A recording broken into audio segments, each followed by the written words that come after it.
This is Super Robinson Bros, the podcast companion to our game review webcomic. I'm Nick. And I'm Nate. And we're real-life brothers who play a different game every month, and then we review it as a webcomic on superrobinsonbros.com. This week we're playing one of our, well, I guess we're talking about one of our play-along titles that our patrons picked, Outer Wilds, not to be confused with Outer Worlds. Okay, I'm already confused. confused. From 2019. You brought okay, which one is this? Yes, you brought up two Outer games Wild. already. Which one? Outer Wilds. Okay, so this is the game It's from wild. Mobius Digital, not the game from Obsidian. This is the That is correct. This is the space one. Oh, it's the space one. Okay. Thanks. Yeah. Does that clear it up? That makes it super clear. Thank you very much. Yes. Yeah, good. So we're doing obviously a really stupid gag, but there was like legit confusion every time we talk about this game, including when we announced it, and when this game came out, because I don't know exactly what the time frame was, but they're very close to one another. But they are pretty different games. So yes, we were talking about the Mobius Digital Outer Wilds, I think is a smaller kind of title, more indie. But Nate, I'm sure you have more intellectual things to say about the distinction there. Oh, I wouldn't go that far. But Outer Wilds is it's the smaller indie game from Mobius Digital, published by Annapurna. I don't know how this happened. I actually watched like the behind the scenes making of that NoClip did for Outer Wilds, and they actually talk about this. Like, nice. How did this happen? Really? How they must have seen this coming, and they still push forward. Like, Outer Wilds predates, at least the existence of it and the like awareness of it predates Outer Worlds. But when Outer Wilds, like you said, was our play along and our patron pick for the month of June, and we actually had one of our patrons get really excited about this and start playing ahead of us, and then started like leaving comments that made it clear that he had picked the wrong game and was he had started playing Outer Worlds and ended up not playing Outer Wilds at all with us. But so that was fun. Sorry about that. Yep, not our mistake. It's not our fault. Not our mistake. No, he's. Yeah, it turns out like I don't know, a third of our play along fans are illiterate, and that's just something we have to work for. Hey, you know what? So, all right. So enough about that. Yeah, Outer Wilds. Outer Wilds. Outer Wilds is it's a game that takes place within a small Clockwork style universe, or specifically a solar system. Is that a theme? Is that a genre of game? It's becoming increasingly one, it seems like. But it's like. Okay, I'm going to sit up front. This is a game that is hard to talk about without getting into spoilers. So if you want to go into this experience pure, we're not going to go deep into like the solution for puzzles or anything like that. But like I think so much of this game's appeal lies within its structure, and which is not super obvious when you start things off. So, no kidding. just be aware that like. If you have an interest in this game already, maybe pause right now and come back after you're done playing it. But I would say like if you just want it to be a complete mystery, sort of like the appeal of a lot of the game itself, then I would maybe stop listening. But we're not going to go super deep, and once you start going deep, it gets really complicated quickly. So let's try to keep this concise, Nate, and just a nice little wrap up. Well, what this game is you exploring a little solar system. You have a little rocket ship, and you're trying to uncover the mystery of what happened to like a previous civilization, basically. And it's a small solar system. I'd say like 6 planets or something like that. Yeah. And it takes a course over about 22 minutes, and every 22 minutes there's a supernova. The star at the center of the solar system goes supernova, and the world ends. And then you wake back up, and the whole thing starts over again. And what I mean by clockwork, the world ends. It's just that you do die, you do wake back up. So that's true. And what I mean by clockwork is that there's just a bunch of intricate things that happen over the course of those 22 minutes. That every time you start back up again, those things happen again in sequence. There are increasingly, I feel like, a few games like this that have started to pop up that I actually really enjoy. It's kind of like the Groundhog Day genre, right? And this definitely falls into that. So, what's interesting about this game is I think its structure is really loose. Like, you just are kind of set loose immediately. That's an exaggeration. It's really, really, really loose. you are kind of just like you wake up on this little planet, Timber Hearth, which is like your home planet with your buddies. It serves as like a little tutorial for the game's mechanics and like what you're trying to do, and then it just basically spits you out and is like, I don't know, go explore. Right. Go into space. See you later. Yeah. This is something that I think Nick and I are going to have, I think, very different opinions about this game based on what I collected over the course of our play along month on Discord. But I feel like this was the place where Nick very quickly had an issue, because there's not, one of the biggest things to understand about talking about this game is there is not a mission marker. There's not like a HUD that says, hey, go here to go find out what's happening with this puzzle or whatnot. It's up to you to want to explore these different worlds, to start uncovering clues, and to start connecting the dots. So, Nick, I think this is probably the problem you had the most, right? Like, there wasn't a clear, defined direction to have. Yeah, I definitely think so. It started out, I mean, we'll talk, I'm sure, about the mood and music and setting and all that kind of stuff. But I feel like it started out pretty well, as you're getting your feet wet. And it sort of built up a little bit of intrigue, which is a great start to any story. But like you said, it just kind of like catapults you out there. And when you're talking to some of the like townspeople in Timberhearth, there's some loose suggestions about like, oh, you might want to go start over here or go over here and check some things out. But I think from the get-go, there were at least two different potential paths there that they outline. And when you follow those things up, there's just more kind of questions, and there's no real clear sense of how I'm supposed to accomplish anything, or once I've checked those things out, it's just like, okay, well, what is next? And it's completely up to you to go figure that out. So yeah, I really kind of struggle with that. It makes me feel a little bit stupid in a sense, because I'm like, well, what do I need to be just like led along this journey in a very linear way? But it was like almost like unlike anything I've really played before in that sense, where there is such a loose, like there's just such a loose framework around this thing, that I sometimes wondered, is there anything below the surface here, or is it really just like you're kind of exploring? And we talked about No Man's Sky not too long ago. And so I was wondering for a while if it's basically the same game, maybe on a smaller scale, but you're just kind of like putzing around and just looking at things, I guess. Yeah, like you talk to NPCs, you kind of get a rough sense of what the general world is, but there's not a mission log in the normal way. There's no HUD that kind of points you at an objective. That's definitely not linear, and I don't even know if they tell you necessarily. You said there might be a couple places that they kind of point you at. I don't even know if that's true. I feel like they just kind of like dump you out, and it's up to you. There's a few spots where they say like, hey, if you want to start your journey, maybe you should start on the moon. Okay. But like I said, they're very loose, and even once you get there, there's not like a clear next thing to go do.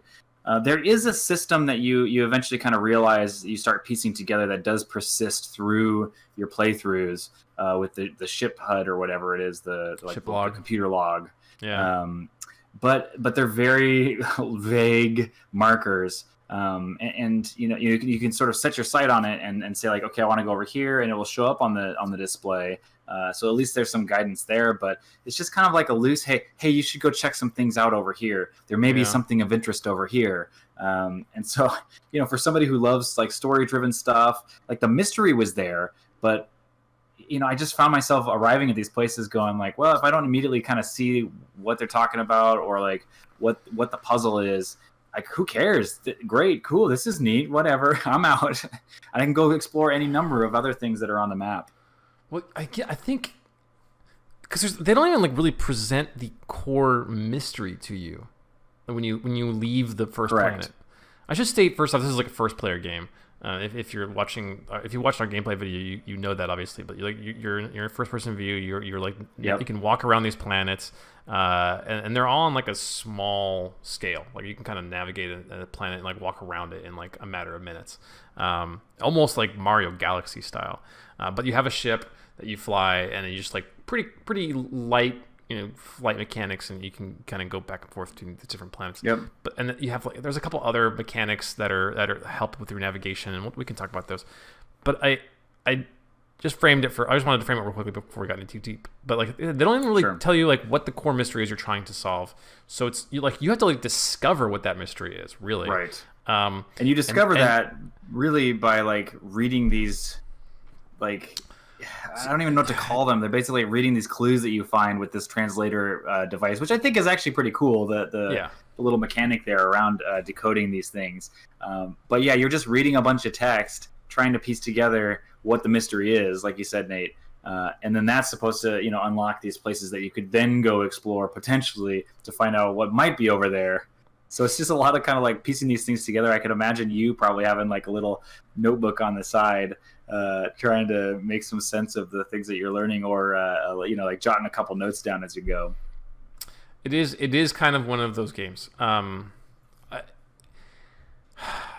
I thought so. I know you had problems with it, and I totally get why.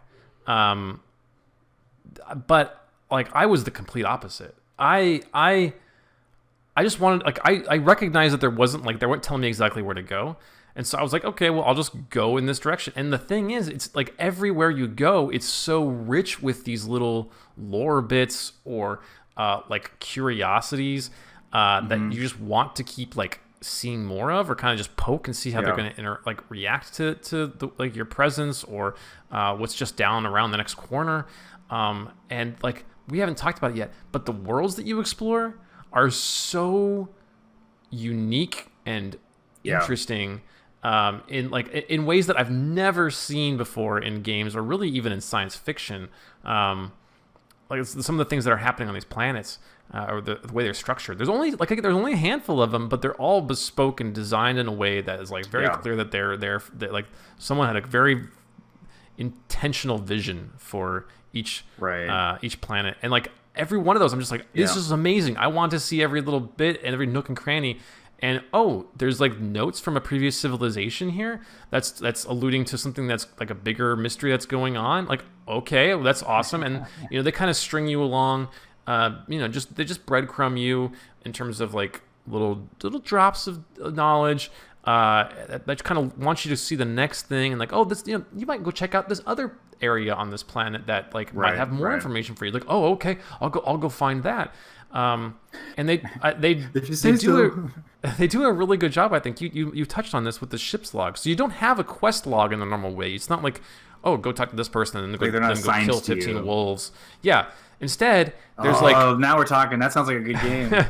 Instead, there's two quest logs. One is just a blow by blow list of the things that are the clues that you've uncovered on each planet. And then there's a really interesting one, which I think is, I almost wish more games did this, because it follows a more natural, logical progression, how I like to think about narratives, right? It's almost like a mind map.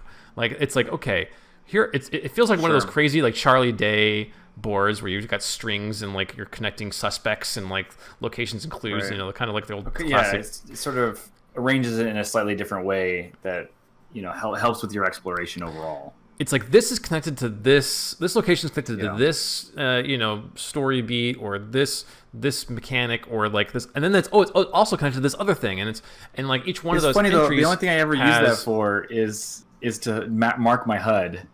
I never went back and referred to this clue is related to this thing. Did you? It sounds like you're using that to kind of help piece together the story. So it did a really great job. That I just didn't care. Man, it did a really great job. I thought of recapping the important bits of because especially as the game goes on, you're kind of okay, wait, I went here before. What was the thing I kind of uncovered? Because there are puzzles even within the ship's log about not puzzles necessarily, but clues in the ship's log that you can solve by the ship's log, right? You can oh right, there were these two things, which means I probably should go try this other thing. And then also the ship's log does a great job of letting you know to a place, right? Yeah, of course. But the ship's log would also let you know. I don't know. The way you're making it sound is that maybe that you actually are moving things together in this ship log. No. It's not that same UI. No, that would be a crazy meta puzzle. I'd be kind of fun. But it's intentionally just trying to It's trying to remind you where the breadcrumbs were, but and also like where you might still need to explore. Or like, hey, you heard a rumor about this thing. Maybe you should go find it. Yep. Like I say, very vague in many of these cases. There's a rumor about something on this planet. Maybe you should go traverse the entire planet to try to find what maybe this rumor might be. Oh man, I love that. Like, our entire lives we've been talking about a bunch of. You've been talking about a bunch of things, and I will say that like on its surface, I think one of the things that I immediately bounced off of when you went into space. Was this like it is a very small galaxy, right? So I thought maybe this is kind of like No Man's Sky or something, where it's like, oh, it's so vast and expansive, and I guess you can go anywhere and explore. But it is really small. And at first glance, because so much of this is about unlocking the layers of things, sometimes very literally. Like at first glance, I'm just like, there's nothing here. These planets are kind of deserted. Like they're very quiet. Like there's nothing to kind of engage me once I get here, except for these like loose clues. I will say one of the most like interesting and immediately satisfying things are once you start to peel back some of those layers and you like realize that there's a lot more here than what is like literally on the surface of the planet.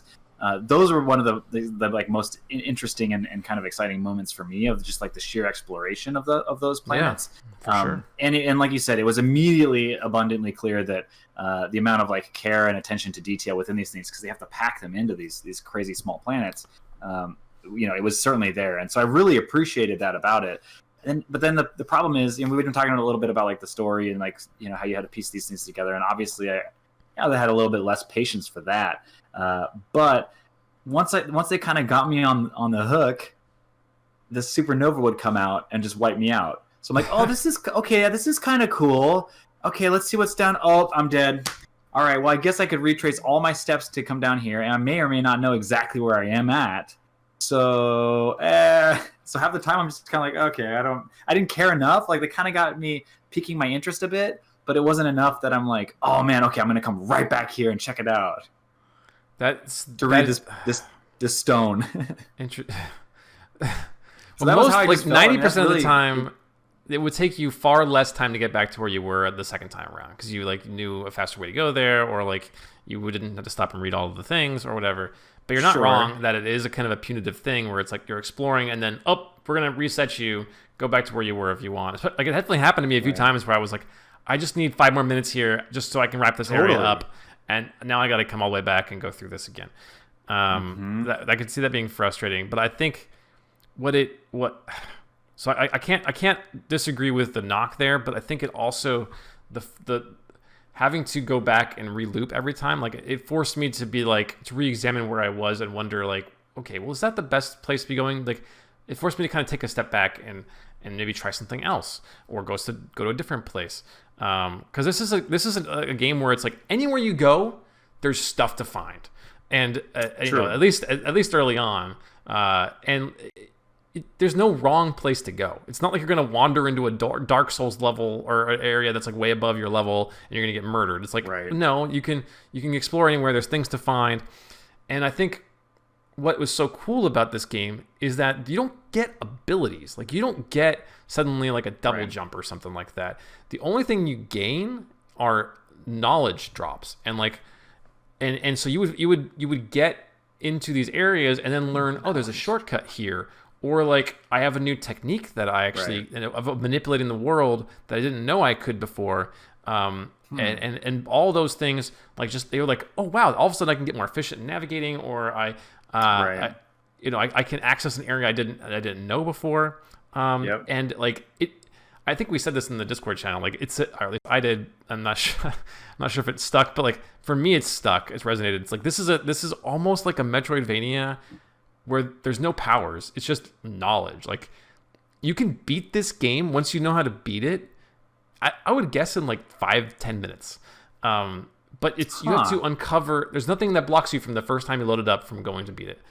You have to uncover though, like what is important, how to access it or utilize it, and like the sequence of things that you need to do. And that's kind of intriguing. The structure is unlike any game I've ever played before, and I completely agree. It's intriguing, and that's why like I know you're frustrated with it. But I look at this game as such like a breath of fresh air. It definitely has some issues. some of the puzzles are a little bit are obtuse, especially one of the ones at the end. And some of them, to be honest, are like just not.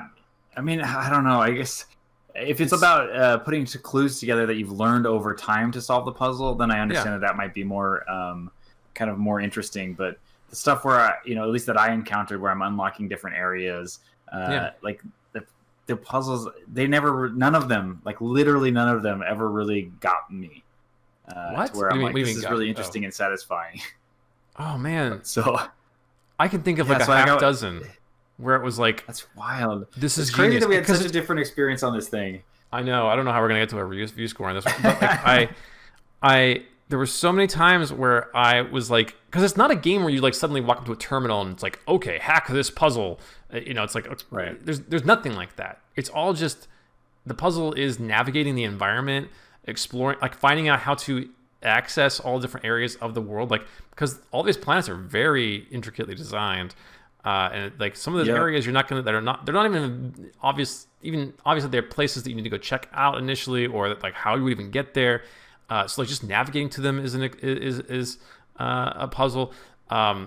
And I honestly can think of like 5, 6 right now that I would hold up there as like some of the coolest, most satisfying puzzles I've ever solved in a game. So let me ask, because they don't give you anything to go on half the time. It's like, oh well, this happened over here and this happened over here. What if I use those 2 clues together of my own accord? They reinforce it with the text to kind of like drive that home, but it is still up to you to have to connect the things, like you said. How long would you say you spent before you sort of cracked it to where, like you said, you could just like make a beeline directly for the exit? How much time do you feel like you spent in the game until that point? How much? I mean, are you asking how long the game is? Yeah, I mean more or less, I guess. Or just like how long it takes you to get that knowledge. Oh, I think I would say a couple dozen hours. Okay. Maybe on average. I spent more time. And do you feel like?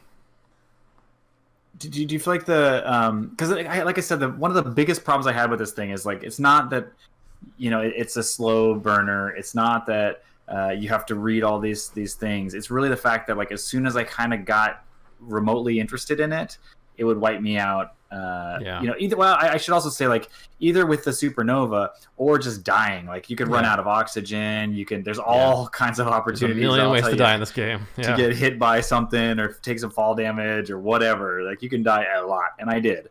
So often you're not even getting to the full 22-minute loop. No, that's true. But I'm curious, like, what, like, to me that's the biggest thing. Do you feel like the game would have the same kind of impact, positive impact on you if it didn't have that loop? Was that really core to it, the supernova, or is it just more of a story thing that they wanted to put in there? Because I could see myself, spending some real time in this thing and just really taking my sweet time, but it really is forcing you to move. I don't think that the loop is like core to this type of a game succeeding. I think it is core to the story that they were trying to tell, and core to like that clockwork world that they wanted to build. I think if I put my design hat on for a second, like I don't know how you'd make a game like this that is so intricately designed with all these like time elements in it that isn't on the loop, just because like the amount of work to allow it to stretch infinitely would be insane. So a 22-minute loop makes total sense. Sure. But I mean, like you're not wrong. Like there were times when like you would die and you'd be like you wake back up and like, I have to go. I don't want to launch back again and figure this thing, go back there. It's not hard. Mostly, it's just kind of like a chore. It's like 2, 3, 4, 5 minutes of getting back to places often. And like you said, like, sometimes you're on the cusp of a breakthrough and you have to like go all the way back. So it like there are some frustrating parts of it. But I feel like it's just a game that consistently rewards your curiosity and your willingness to meet it halfway. And if you're the person who plays games to just like straight up relax, or wants to be led by the nose through a story, and like that's not a bad thing. Like I play Uncharted games. I love Uncharted games. I think they're great, and there's no way you can miss the story if you just keep pushing forward. But so if you're like, it's kind of like paint by numbers versus like a blank canvas? Like, are you the kind of person who gets intimidated or frustrated by a blank canvas? Would you prefer to have a paint by numbers thing? Like, because you're gonna have a complete experience either way. I would layer on top of that I think one of the areas, the types of genres of games that you and I also kind of disagree on is just that the repetition in like technical games. Often like we just played Celeste, things like a Super Meat Boy, right? Where you have to perfect something, or you just keep going through that repetition, and just I think I just don't like that type of thing, and I think for me that loop is enough to just kind of say, there are other games that I think are far more relaxing that don't involve you getting frustrated. Sure, I that totally can agree also be blank canvas and open. But this one kind of takes a few of those different elements and puts them together. Does create a pretty unique concoction there, and just aesthetically and thematically, there's some really cool stuff in here that is definitely worth like checking out for sure, I think. But it's funny that it's unfortunate in my mind that there's enough of this world that I want to be in, but there's just enough kind of frustration there to turn me off from it. Yeah. I do want to talk about I feel like the best thing that every time, I guess it's related too. Every time I came back into this world, like the best thing in this whole thing is the music. Like it's not something you'd expect because it's like this this space world, but it sort of has like this just chilled out like Americana, folksy kind of vibe going on, with all these like harmonicas and like banjos and just this really great relaxing tracks that you tune into and kind of discover throughout the galaxy. And man, if I could just tap that directly into my veins, I would be in this world all the time. It's just that you start getting freaking out because the supernova's coming for you. But yeah, boy, I'll tell you, you saying the supernova and talking about music right now just made me realize how that sound cue that plays when the world's about to explode. Yep, is so I can hear it in my nightmares. It's such a great beat. Like it's a good piece of music, and also just oh god, I gotta wrap up what I'm doing. Oh god, I gotta. Which is such a contrast to the rest of the music in the game, which is just it's really chill. I could sit here at this campfire forever. Seriously, literally, you walk up to campfires with people playing music and banjos and harmonicas, and you can roast a marshmallow and just chill if you want. It's chill. It's great. It is a very chill game. When you're not dying and frustrated, it is a very chill game, and the music's terrific. Getting your face the slapped against soundtrack's a space rock. Yeah, I think my favorite death was. I don't think this is a spoiler. There's a planet there's two binary planets called the Ashen and Ember Twin, and one is filling the other one with dust or sand, and you can be in the caverns of the Ember Twin, and the caverns are filling with sand over time. That's cool. Being stuck in the caverns as they fill with sand, you're getting crushed to death. I thought that was pretty good. Awesome. But yes, the music is terrific. The soundtrack is amazing, and their use of audio cues in the game, or having audio be a way to explore in the game, I think is I've never done that. I think maybe once or twice in a game, and there's a whole mechanic with the game with your signal scope where you're searching for different audio signals across the solar system. And that's a way to find another thread for you to explore. I thought was terrific. They weave that into a bunch of puzzles. Yeah, that's cool. And also the visuals, while not the most mind-blowing game in terms of graphics, the art design is terrific. I wish there was a photo mode in this game, because there's so many beautiful vistas with the lighting changes, because you're on this quickly orbiting and rotating body that's moving across this solar system with other rotating and quickly moving bodies. That's just it's an insanely beautiful game. Each one of the planets has its own there's some cool unique moments look and that feel. For sure. I'd say it's not super stopped stunning. And docked a few times. It's not a technical. I didn't find it always technical. What? It's not a technically, in terms of specifically graphics, beautiful game sometimes.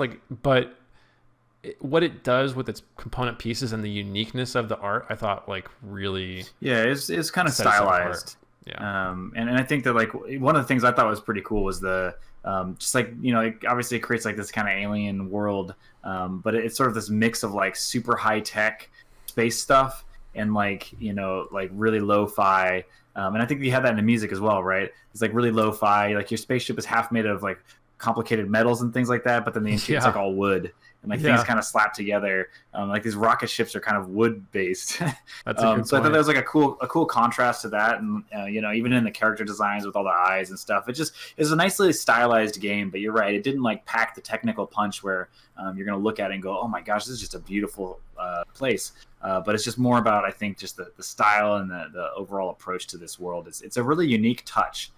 And each planet having its own visual identity, I thought was something that will stick with me. Like, all right, let's talk. I want to talk about score here. Yeah, we got to move on here. There's I could talk about this game for hours. Honestly, I would love to pour over individual puzzles with you, even though I know you didn't get too deep in it. I know. Maybe someday. I don't know if people say they want it. Maybe I'll do some like spoiler chat or something like that, because Nate's thought on the story / help him understand. I will say the game ends satisfyingly, although I'm not entirely certain I understand everything that's happening in it still.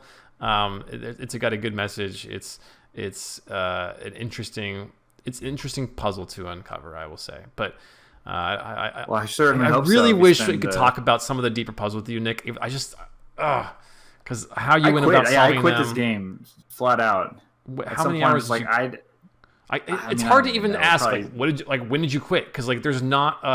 Oh, I made it past stage 3. There's like none of that. Totally. It's just yes. Like, I don't know. I uncovered some puzzles and didn't care to go any further, I guess. Exactly right. After exploring every planet, going deeper into pretty much, I think, every single planet. At some point, I'm just kind of like I said, I have nothing new to share here, but just I look forward to picking there's your brain enough to sometime. Not enough to stick around here. So I gave this. I think I give this game a 3. So we have a 5-point scale. Nick is saying he wants to give it a 3, which is on our scale a considerate. If I'm giving this game its own like a score on my own, I'm giving it a 5. There's like not even a question. What? This game is it's so unique. I hope other games come out that do something like this where it is more work. You think it's like for the charting player. a genre? Like it's really, you think, just creating its own thing? I feel like that's can't think of another game there. like it.